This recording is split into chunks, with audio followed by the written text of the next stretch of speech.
अस्सलाम वालेकुम स्टूडेंट्स। हमने बेटा आज चैप्टर नंबर 5 का नेक्स्ट टॉपिक पढ़ना है जो कि आपके पास है ग्रेविटेशनल फील्ड। ग्रेविटेशनल फील्ड एक स्पेस या रीजन होता है अर्थ के अराउंड जिसमें अर्थ दूसरे ऑब्जेक्ट को एक फोर्स लगा के अपनी तरफ अट्रैक्ट करती है, और उस फोर्स के बारे में कल हमने पढ़ा था। वो फोर्स होती है ग्रेविटेशनल फोर्स, यानी कि एक ऐसा स्पेस या रीजन जिसमें अर्थ दूसरे ऑब्जेक्ट्स को अपनी तरफ फोर्स लगा के अट्रैक्ट करे। उस पूरे के पूरे रीजन के अंदर जो फील्ड बनेगा, वो जो पूरा रीजन बनेगा, उसे आप कहेंगे gravitational field. The space or region around the earth within which it exerts a gravitational force on an other object is called gravitational field। जैसा कि मैंने आपको बताया, ऐसा रीजन जिसमें अर्थ दूसरे ऑब्जेक्ट्स को अपनी तरफ अट्रैक्ट करे, उस रीजन में जो जो पार्टिकल्स आएंगे वो तमाम का तमाम जो रीजन बनेगा वो बेटा बनेगा ग्रेविटेशनल फील्ड का रीजन। ठीक है, उसके बाद नेक्स्ट है फील्ड फोर्स। ये एक दूसरी टर्म है। ठीक है, ये जो टर्म है इसमें ये है कि अर्थ का ग्रेविटेशनल पुल होगा, अर्थ का ग्रेविटेशनल पुल दूसरे ऑब्जेक्ट्स को अपनी तरफ अट्रैक्ट करेगा, और उसमें ये होगा कि जो दूसरे ऑब्जेक्ट्स हैं वो अर्थ के साथ कांटेक्ट में हो भी सकते हैं, नहीं भी हो सकते। ठीक है, इसमें दो तरह की पॉसिबिलिटीज होंगी कि अर्थ का जो ग्रेविटेशनल पुल होगा वो दूसरों ऑब्जेक्ट को अपनी तरफ अट्रैक्ट करेगा। मतलब कैसे? अगर हम डेली लाइफ से एग्जांपल लें तो अब इस टाइम हम एक जमीन के ऊपर स्टेबल पोजीशन में खड़े हैं, यानी कि अर्थ हमें अट्रैक्ट कर रही है अपनी तरफ, नीचे की तरफ हम खड़े हैं। ठीक है, अगर आप देखें कोई भी ऑब्जेक्ट, अब ऊपर एक देख लें, कोई भी चीज हो सकती है, ऊपर आपके पास जैसे ही कोई चीज, मतलब अब जैसे आप एक बॉल को फेंकें, ठीक है, वो बॉल जैसे नीचे आएगी उसका अर्थ के साथ कांटेक्ट नहीं है, लेकिन वो सीधा अर्थ उसे अपनी तरफ खींचेगी ड्यू टू ग्रेविटेशनल पुल। अपना ग्रेविटेशनल पुल लगा के अर्थ उसे अपनी तरफ नीचे की तरफ खींचेगी, और जितना उसका पुल ज्यादा होगा, जितनी उसकी फोर्स ज्यादा होगी, उतना ज्यादा तेजी से वो ऑब्जेक्ट नीचे की तरफ आएगा। ठीक है, और ये चीज ऑब्जेक्ट के मास पे भी डिपेंड करती है कि अगर किसी ऑब्जेक्ट का ज्यादा मास है तो वो ज्यादा तेजी से नीचे की तरफ अर्थ उसे अपनी तरफ खींचेगी। ठीक है बेटा, उसके बाद नेक्स्ट आपकी डेफिनेशन है, नेक्स्ट डेफिनेशन है ग्रेविटेशनल फोर्स की, ग्रेविटेशनल फील्ड स्ट्रेंथ की। ग्रेविटेशनल फील्ड स्ट्रेंथ की है कि gravitational force per unit mass, के एक आपके पास ऑब्जेक्ट के ऊपर जितनी ग्रेविटेशनल फोर्स उसके मास के लिहाज से लगाई जा रही है, वो जो उसकी फोर्स है वो कहलाती है ग्रेविटेशनल फील्ड स्ट्रेंथ। ठीक है, एक ऑब्जेक्ट के ऊपर उसके मास के अकॉर्डिंगली जितनी ज्यादा से ज्यादा या कम से कम फोर्स आप लगाएंगे वो की कहलाएगी स्ट्रेंथ, यानी कि इतनी स्ट्रेंथ है ग्रेविटेशनल फोर्स की जो उस ऑब्जेक्ट पे लग रही है। ठीक है, the gravitational force per unit mass is called gravitational field strength. अब ये जो वैल्यू होती है ये हर प्लेस के ऊपर, हर जगह के ऊपर जी की वैल्यू, यानी कि एक्सेलरेशन ड्यू टू ग्रेविटी की वैल्यू के बराबर होती है।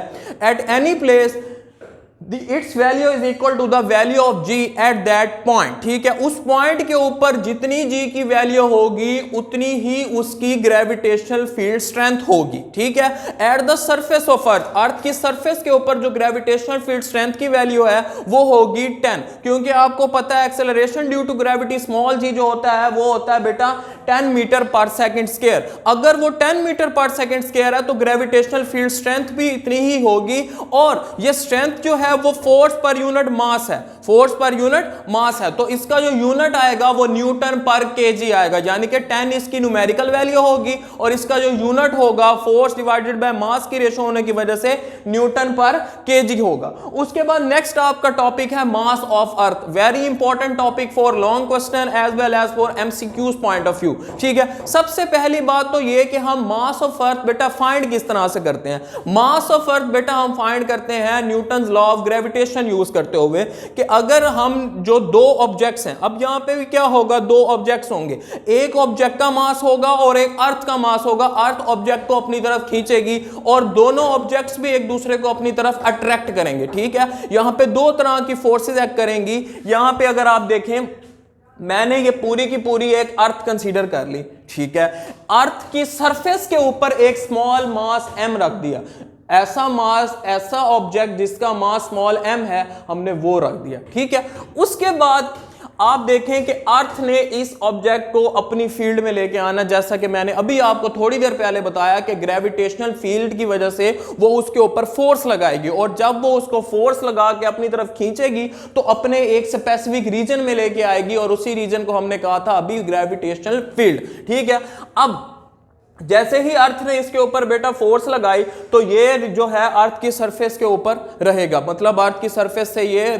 बाहर नहीं जाएगा। ठीक है, अर्थ की एक स्पेस या रीजन के अंदर रहेगा। अच्छा, अब यहां पे जो अर्थ है इसका अपना भी एक मास है स्पेसिफिक, और अर्थ के जो सेंटर से लेकर उस ऑब्जेक्ट तक का डिस्टेंस है वो रेडियस है, वो अर्थ का रेडियस है। जो अर्थ का रेडियस होगा वो कैपिटल आर ई होगा, और जो अर्थ का मास होगा वो कैपिटल एम ई होगा। ठीक है बेटा, उसके बाद नेक्स्ट है, एक तो ये दोनों के दोनों ऑब्जेक्ट्स अपने आप को एक दूसरे की तरफ खींचेंगे, अट्रैक्ट करेंगे due to Newton law of gravitation. कल ही आपने बात की थी कि कायनात में हर एक जिस्म दूसरे जिस्म को अपनी तरफ अट्रैक्ट करता है, कशिश करता है एक फोर्स के साथ, जिसे आप कहते हैं ग्रेविटेशनल फोर्स या फोर्स ऑफ ग्रेविटी। तो ये दोनों ऑब्जेक्ट भी एक दूसरे को अपनी तरफ अट्रैक्ट करेंगे, लेकिन यहां पे मेजर अट्रैक्शन जो होगी वो अर्थ की होगी ऑब्जेक्ट एम के ऊपर, क्योंकि अर्थ जो है उसका मास ज्यादा है, इसी वजह से वो छोटे मास के ऑब्जेक्ट को अपनी तरफ अट्रैक्ट करेगी। ठीक है, अब जो यहां पे हमने सारा का सारा कुछ किया वो हम कंसीडर कर लेंगे कि consider a body of mass m on the surface of earth as shown in figure. एक बॉडी जिसका मास m है अर्थ की सरफेस के ऊपर हमने ये कंसीडर कर ली। उसके बाद नेक्स्ट ये है, let a mass of the earth be capital M E, earth का जो मास है वो कैपिटल एम ई रखा हमने, and the radius of earth is capital R E. याद रखें कि अर्थ के लिहाज से आपने जो भी पैरामीटर्स लेने हैं वो कैपिटल लेटर्स के अंदर लेने हैं। अगर अर्थ का मास लेना है कैपिटल एम ई लेना है, और अगर अर्थ का रेडियस लेना है तो कैपिटल आर ई लेना है। और अगर इन दोनों के साथ आप ई लगा दें तो ज्यादा प्रोमिनेंट हो जाएगा कि ये अर्थ के लिहाज से बात हो रही है।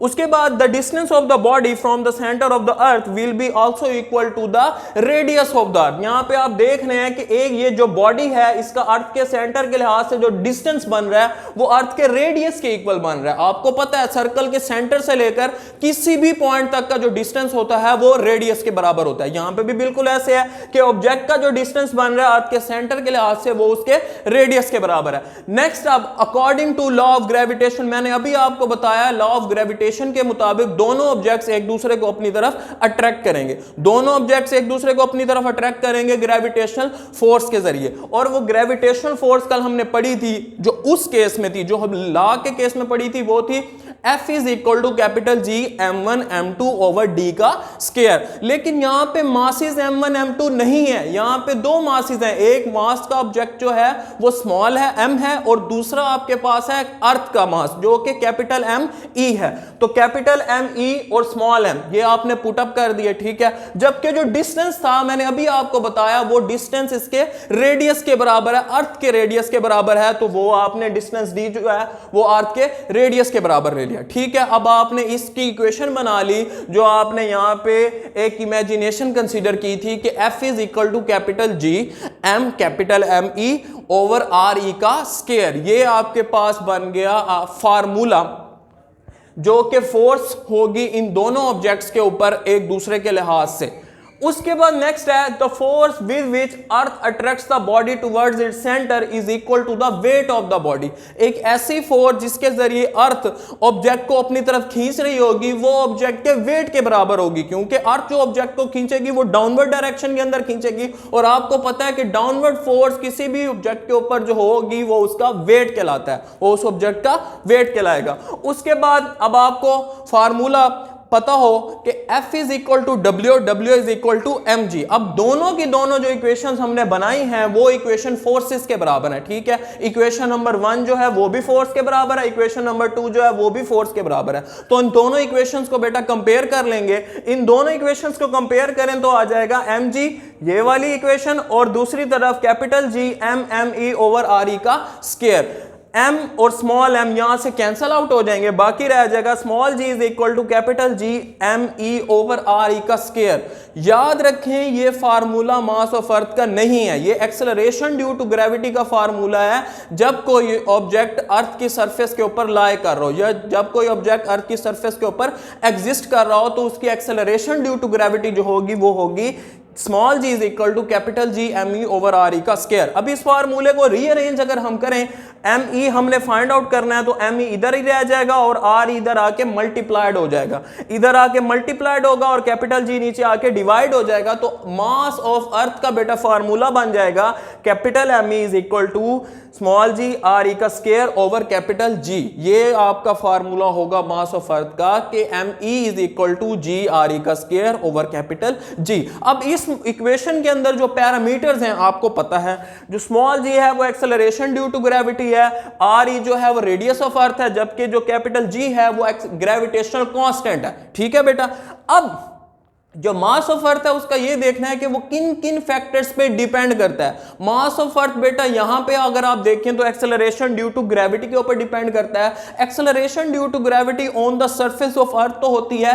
10, जबकि अगर हम ऊपर की तरफ जाएं तो एक्सेलरेशन ड्यू टू ग्रेविटी की वैल्यू कम होती जाती है। तो इसी के लिहाज से जो मास है उसके ऊपर भी इफेक्ट होता है। ठीक है, जो मास ऑफ अर्थ है वो डिपेंड करता है एक तो ऑब्जेक्ट के एक्सेलरेशन ड्यू टू ग्रेविटी पे और दूसरा डिपेंड करता है रेडियस ऑफ अर्थ पे, जबकि जो कैपिटल जी है वो आपको पता है कांस्टेंट वैल्यू है, वो कांस्टेंट ही रहती है। ठीक है, उसके बाद है कैलकुलेशन ऑफ एम ई, यानी कि मास ऑफ अर्थ आपने कैलकुलेट करना है न्यूमेरिकली कि ये कैसे मास ऑफ अर्थ की एक न्यूमेरिकल वैल्यू आएगी।